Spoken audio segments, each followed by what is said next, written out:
Factor out muna natin si cosine. Mas madali ito. Cosine x, 1 plus tangent squared x. Tapos, 1 plus tangent squared x, so that is cosine x. Ito ay equal kay secant squared x, diba? Secant squared x. Dito I did factoring. Dito I used Pythagorean.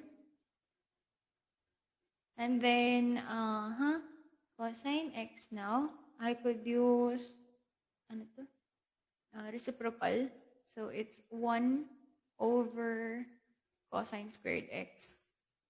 And this is, what do you call this again? Reciprocal, modified reciprocal. And then, cancel. Tama, cancel. I'll be left with 1 over cosine x. You could cancel this one kasi, tignan nyo, multiplication siya. Wala siyang operation na plus, wala siyang minus. So, pwede siyang mag-cancel pag ganyan, no?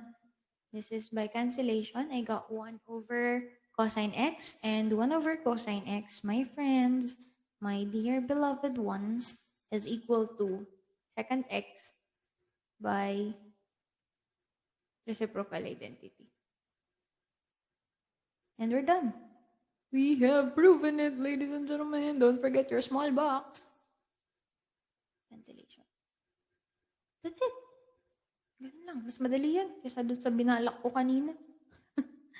Ma'am, ba't hindi mo naisip na sin over cosine sa tangent? Actually, Besh, pwede rin yun. Subukan nga natin yun. Cosine x plus cosine x. Yung tangent, gawin natin sin x over cosine x. Pwede to, di ba? Tapos, ano mangyayari dito? Makakancel to. So, magiging siyang cosine x plus sin squared x over over cosine x. Tama? Uy, ito para sa matatabang utak, no? Kaya tayo nag-i-explore.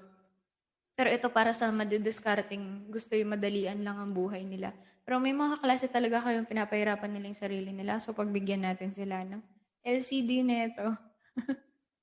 Hindi to pwedeng i-cancel kasi plus to, baby. Hindi katulad nito. Dito walang plus. So, hindi pwede.